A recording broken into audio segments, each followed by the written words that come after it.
ഇന്ന് കുറെ തരത്തിലുള്ള വസ്ത്രധാരണങ്ങൾ ഇറങ്ങിയിട്ടുണ്ട്. ഒരുത്തന്റെ ഔറത്ത് കാണുന്നത് മോശമല്ലാത്തൊരു കാലമാണ്. ഔറത്ത് എന്ന് പറഞ്ഞാൽ ഗുഹ്യഭാഗം മാത്രമല്ല, ഒരുത്തന്റെ തുടഭാഗം പുരുഷൻ അങ്ങോട്ടും ഇങ്ങോട്ടും കാണുന്നത് ഹറാമാണ്. കേവലം ഗുഹ്യഭാഗം മാത്രമല്ല, മുട്ടുപൊക്കളിന്റെ ഇടയിലുള്ള മറ്റു സ്ഥലങ്ങളും നീ യാത്രയ്ക്കുള്ള എളുപ്പത്തിനു വേണ്ടി നാണമില്ലാത്തവനെ പോലെ ഇന്ന് കുറെ പാൻസും ഷർട്ടും ബർമുടയും കുർമുടയൊക്കെ ഇറങ്ങിയിട്ടുണ്ട്. അതാ രാവിലെ നടക്കാനൊരു പാൻസ്, ഉച്ചയ്ക്ക് കളിക്കാനൊരു നിക്കറ്. ഇതുപോലെ നമ്മുടെ സമുദായത്തിലെ ചെറുപ്പക്കാര് അതാ താമസിക്കുന്ന ക്യാമ്പുകളിലേക്ക് ചെല്ലാൻ വയ്യ. കാരണം എന്താ? ബനിയൻ ഡ്രസ്സുകൾ വ്യാപകമായിട്ട് അവന്റെ ശരീരത്തിന്റെ ഘടനയും വണ്ണവും തിണ്ണവും എല്ലാം എടുത്തു കാണിക്കുന്ന ഷർട്ടുകളും പാൻസുകളും ധരിക്കുന്ന ആളുകളുണ്ട്. അത്തരം വസ്ത്രധാരണത്തിലൂടെ നിന്റെ നാണമല്ലേ മോനെ നഷ്ടപ്പെടുന്നത്? ഒരാളുടെ മുമ്പിൽ അതിട്ടുകൊണ്ട് മാന്യതയുള്ളവന് നിൽക്കാൻ പറ്റാത്ത വസ്ത്രങ്ങൾ വാങ്ങിയിട്ട് ഉപയോഗിക്കുന്ന ചെറുപ്പക്കാരാ, സുജൂദിലേക്ക് പോകുമ്പോഴും മറ്റും പല ഭാഗങ്ങളും തുറന്നിടുന്ന പാൻസ് ധരിക്കുന്ന യുവാവേ, ഹബീബ് സല്ലല്ലാഹു അലൈഹി വസല്ലം തങ്ങൾ പറഞ്ഞില്ലേ, ഈമാനിന്റെ ഭാഗമാണ് അൽ ഹയാ. ഹബീബ് സല്ലല്ലാഹു അലൈഹി വസല്ലം തങ്ങൾ പഠിപ്പിക്കുകയാണ്. ഇമാം ബൈഹഖി അവിടുന്ന് ഉദ്ധരിക്കുകയാണ്, ലഅനല്ലാഹു നാളിറ വൽ മൻദൂറ ഇലൈഹി.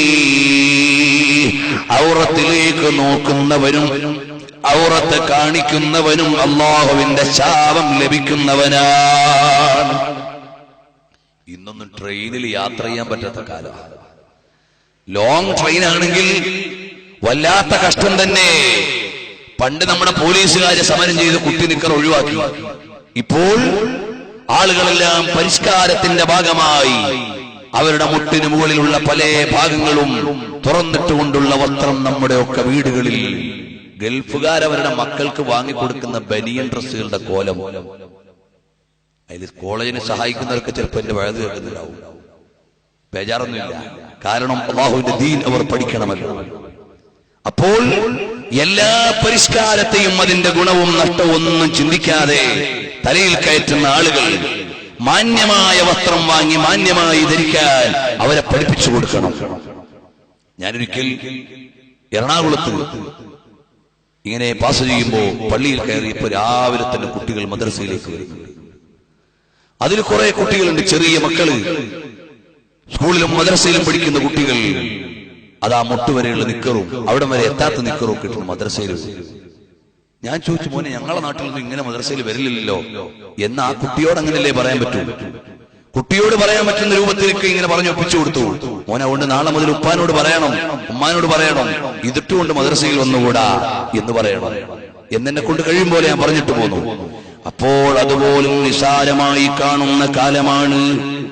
പല സ്ഥലങ്ങളിലും സുബഹിക്ക് ചെല്ലുമ്പോൾ ഏതെല്ലാം കോലത്തിലിട്ട് നിസ്കരിക്കാൻ വരുന്ന ആളുകളെ എന്റെ ശബ്ദം കേൾക്കുന്നവർ UAE-യിലും മറ്റുമൊക്കെ നേരിട്ട് അനുഭവിക്കുന്നവരോ ചെയ്യുന്നവരോ ഉണ്ടാകാം. പറയട്ടെ,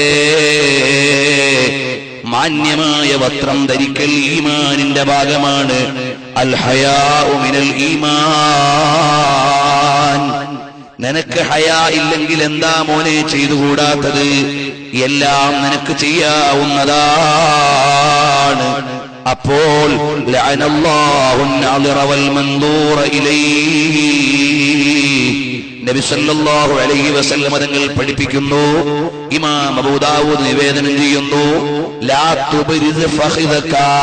നിന്റെ തുടഭാഗം നീ വെളിവാക്കാൻ പാടില്ല. വലാ തൻദുറന്ന ഇലാ ഫഖിദി ഹയ്യിൻ വലാ മയ്യിത്തിൻ.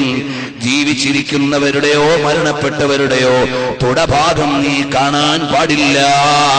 പുരുഷന്റെ ഔറത്തിന്റെ ഭാഗമായതുകൊണ്ടാണ് അതെടുത്തു പറയുന്നത്. സ്ത്രീക്ക് ശരീരം മുഴുവനും ഔറത്ത് തന്നെ.